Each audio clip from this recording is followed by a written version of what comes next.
Time Capsule. Today we're focusing on women in history, and women specifically in the Victorian era, women's roles in culture and society, and I am here once again with my guest Craig Hall, historian, living historian, former reenactor. So don't go anywhere, we'll be right back.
Our focus today is on women in history, specifically women in the Victorian era.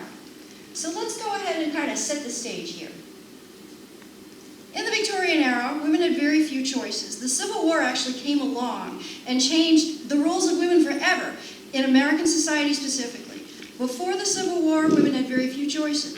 Basically, middle-class women and up were supposed to be the center of the household. That is, wife, mother, and support to children and husband and male relatives. The war changed all that, but before the war, if you were not a housewife, if you were not a mother, you could be in domestic service. You could, in the North, be a factory worker, or you could be a lady of the street. Now, more on that later. So, Craig, why don't you talk a little bit about the role of women in Victorian culture? Take that a little further. Well, first of all, as you said, I think women in that period of time were second-class citizens, and their role was in the household. They were in marriages, and their role as a married woman was that they managed the household, they had children, and they raised those children. Outside the household, they were limited in their opportunities. They could be factory workers, they could be laundresses, they could be domestic servants, as you said. They could also, be to make choices that were hard in terms of entering into the oldest institution, the oldest employment, prostitution. And it was a choice that they had to make in many cases because it was probably the most lucrative. I mean, you only made about 50 cents a day with all the other ones I discussed, and a lot of those were not very very safe occupations. In fact, for example, in the nursing business, there was, in fact, during the Civil War, an organized corps of nurses under Dorothea Dix. But again, even in that, it was dangerous because you could catch many of the similar kinds of diseases that the men were catching, and in some cases, the nurses died from those diseases. And again, I need to go back to the fact that before the American Civil War, men only worked to the capacity of what we now know as nurses. They were called hospital stewards. It was considered absolutely inappropriate for a woman to have anything to do with like a man undressed from the waist down or the waist up. The war changed that because as men died, there was a paucity, a rarity. There were no more men to be hospital stewards, just as there were no more men to be school teachers. Women were not school teachers before the American Civil War. They were not nurses. The war changed all of that because they had to turn to whoever was left alive. And especially in the South, where most of the war was fought, we saw not only a spike in that, but a spike in, I guess, what you would call the oldest profession. Now, we have some very interesting things to say about that. Let's take a look.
About how one, as a soldier, an officer, an enlisted man, would perhaps sample the pleasure of one of these camp followers or ladies.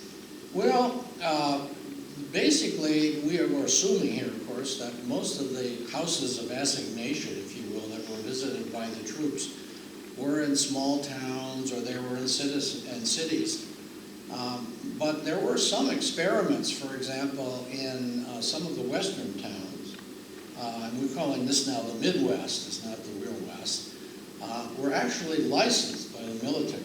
In other words, they were having a very difficult time with sexually transmitted diseases amongst the troops, and they wanted to control their visits to these various houses, and so they licensed them. And so if basically they legalized prostitution. Yeah, they provided an opportunity, for example, and by the way, most of these facilities were run by women. This was, back in this day, we got to remember that it wasn't as an institution or an employment or a job, a business, if you will, that was necessarily illegal as it is today. And these businesses were run by women. And so they employed women, they went to the surgeon, they got a clean bill of health, they got a certificate and such. They would then go to the provost marshal, they would get a license to run their facility. without intervention by the Army, other than that they would come and check up and make sure that they had their continual kind of inspections in terms of their health. So that's basically the way it ran. Well, that was fascinating. I can't wait to hear more, and we will right after the break. All right, now everybody get in order. Come on, form a line, 2 lines. That's it. Watch them cheering now. 2 lines. We on our way. We on our way to freedom. So come on, follow behind me. Sing the song. Come along. Come along. What's the matter back there? What you mean, scared? Ain't nothing to be scared of. Look up there. Don't you see that star? That's the North Star. That's gonna drive us, lead us to freedom. Come on. Get behind me. Come along. Come along. Now what's the matter? Oh no, you ain't. You ain't leaving my freedom train. You gonna either be free or you gonna be dead. Now come on, get in the line. We got to hurry. They waiting on us. Hold, hold.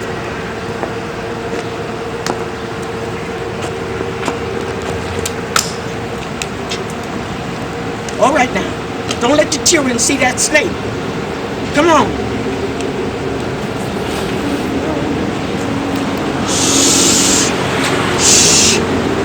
Hear that? That's the dogs. Now come on, you gotta be quiet. We gotta get the water quick so they can't smell us. Now come on. Shh. Be quiet. Don't let them children cry. Please, don't let the children cry. All right now. Come on.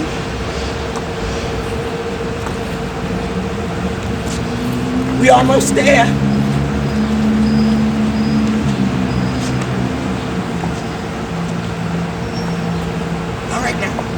Come on, you go straight down this road, and they're waiting on us. All right now. History records that Harriet Ross Tubman made 19 trips south. She saved over 300 slaves. Her feats of bravery was known across the world. Queen Elizabeth sent a medal here for Harriet Ross Tubman. She was known everywhere. She gave all that she had for freedom. Harriet Ross Tubman, and then the war came. Harriet joined the army. She was a soldier. She was a nurse. She was a spy. And when the war was over, the government promised her $20 a month. Pension severance pay. It took them 20 years to give her the first dollar. She was with friends' help, able to open up a home in Auburn, New York. She opened it up to all indentured Negroes and old soldiers. Yes, Harriet Ross Tubman, undoubtedly one of the greatest of the Underground Railroad conductors, and a soldier, bar none. And so if you care anything about the freedom that you enjoy today, you will tell our children, oh, we got chains. We don't have chains of steel. We have chains, invisible chains, of drugs and hunger and all of the ills of the world today. So, teach them, tell them, Harriet Ross Tubman, oh, come along, join the freedom train, come along.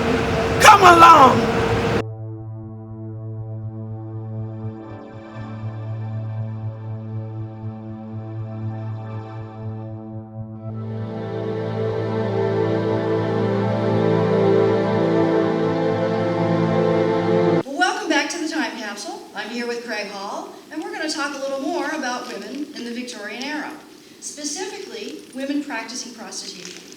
Now again, during the war, this was something that a lot of women obviously did not do by choice, but because they no longer had a male supporter or provider, found that it was either that or starve.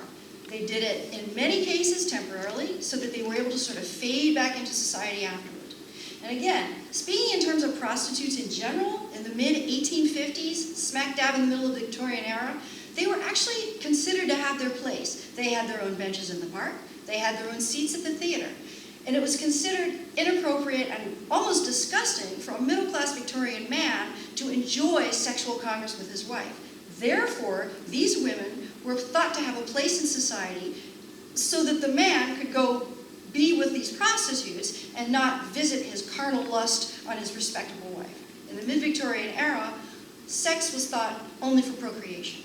So in terms of the way these men visited the brothels, we can talk a little bit more about that. I know there was almost like a process to it. There was a parlor, there were places you could come in and relax and sort of get ready. Yeah, there was. In fact, for example, the assumption would be that in the camps outside of the big cities, that you would actually have a business set up by a lady, for example, that would be a tent camp.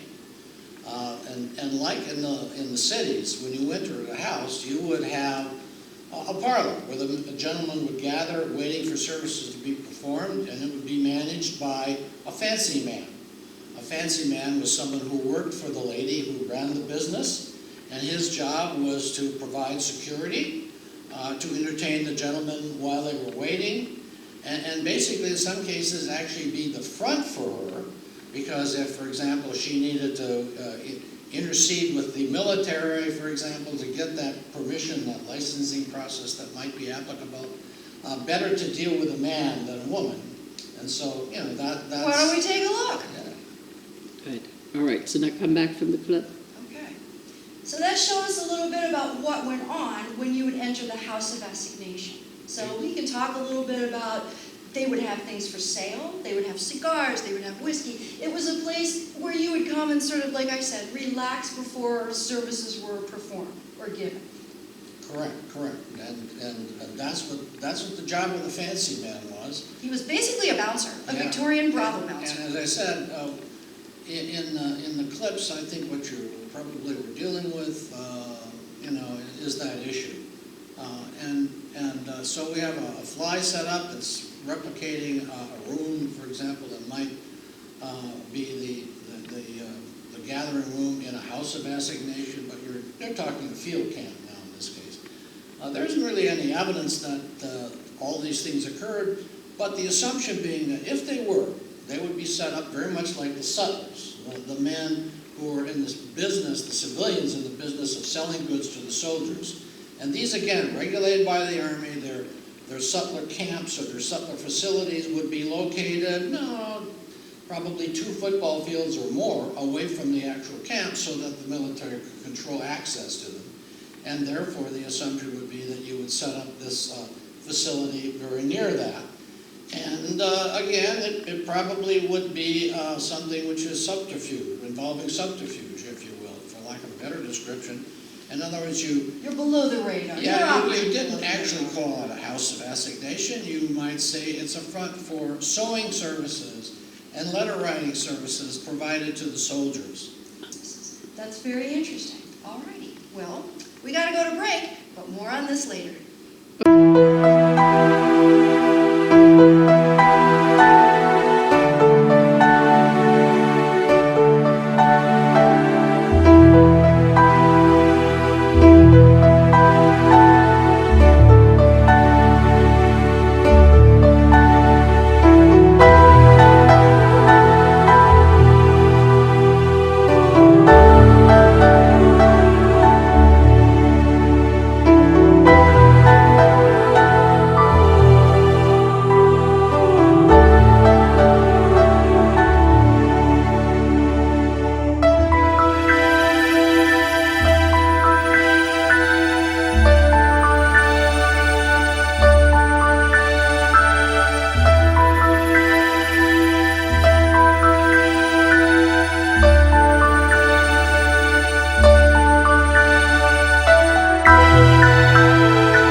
a hospital. Now again, there were no nurses prior to the American Civil War. It was considered unseemly for a woman to see a man undressed. The war changed all that. Specifically, Clara Barton in the Red Cross, Dorothea Dix. Other ways that women could be in support to the men in uniform was with the Christian Commission or Sanitary Commission. These women provided support in the major cities, close to the battlefields, not only nursing, they would give out Bible tracts, they would give out coffee, and they would give out snacks, and they would be there in moral support for these men in uniform. So why don't we take a look at, speaking of the Christian Commission, okay, these women in the Sanitary Commission, the Christian Commission would have coffee wagons, they would offer food, they would offer moral support, Bible tracts, conversation, just decent female company for boys and men who had probably never been 4 miles away from home until this time. Let's take a look at this.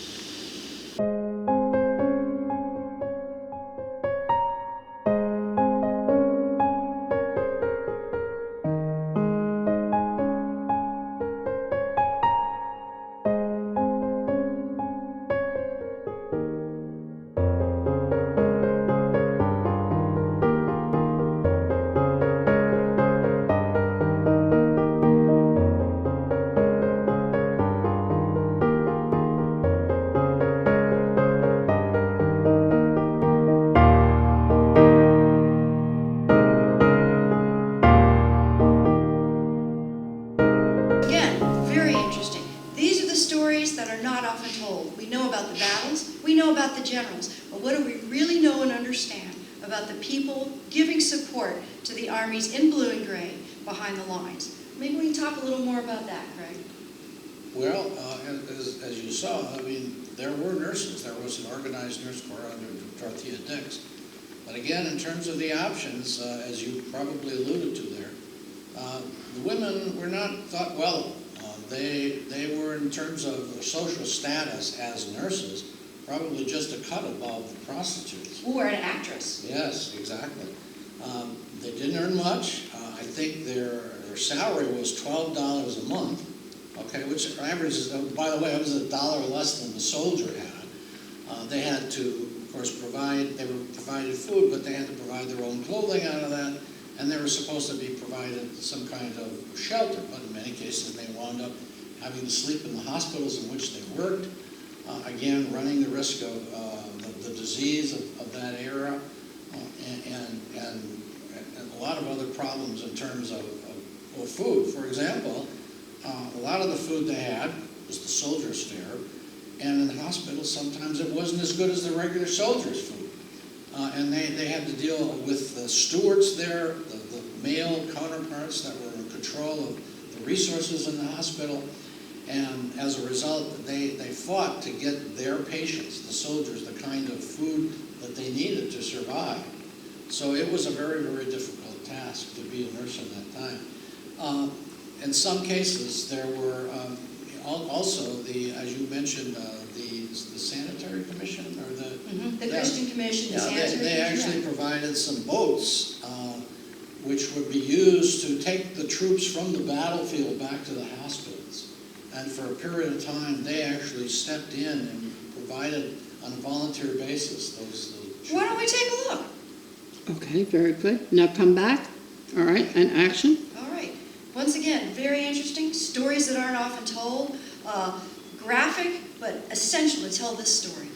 So why don't we talk a little bit more about the nurses? I seem to recall that you had to be over 30 and ugly to be a nurse. Is that correct? Well, one could say, yeah, Dorothea Dix had very strange requirements because, of course, again, they're being criticized, for example, that there are women who are just searching for husbands. Well, she wanted someone who presumably wouldn't be searching because she wasn't young and attractive. I mean, that was the story. A very Victorian point of view. Yes, yeah. Well, that's not the case. I mean, these were dedicated women, and of course, that was part of the requirements, and that eliminated that kind of argument, if you will. So, again, looking back at options for women, for example, if you were young and attractive and all of a sudden left adrift because you had no male to support you, you could see why it was difficult to say, well, I couldn't even be a nurse because I was too young and I'm too attractive. Good point, good point. So, anyway. be right back.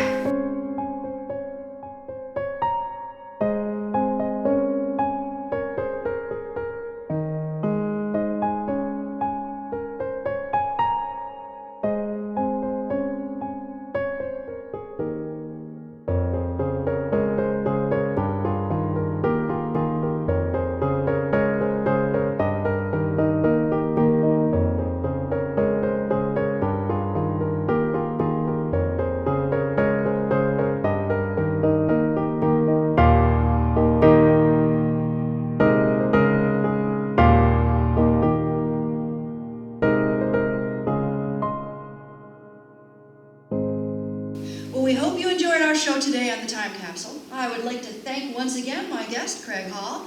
Hope you enjoyed it. Join us next time when we'll have more history. Bye-bye. My great-great-grandfather died in 1944 because he was concerned for fair housing, because he was concerned about housing that those such slaves would have after slavery. I could give you a lecture going on, but if you have some questions, it might be easier. Just ask me your questions and I'll be glad to respond to them. No questions? It doesn't. I know. About his life in Baltimore, his years here. What year were these homes built? Well, these were built around 1890. He never lived in college. Did not live here. Built it as an investment. He also built some houses in Washington as an investment. Family note. But this was his concern for affordable housing. Are there any family stories that you have to tell about your great-great-great-great? My great-great-grandfather, Okay, yes. giving family stories that were passed down in the family that maybe weren't, commonly known about. Well, I think most of the stories that we've passed down more and more have to do with how much abuse that he had to take. He really didn't talk about the personal abuse that he had to take, but many times when he made speeches, he was actually attacked. At Faneuil Hall in Boston, he was attacked, or many times when he would be walking down the street with someone like William Lloyd Garrison or Susan B. Anthony. He really took a lot of personal abuse. At feces thrown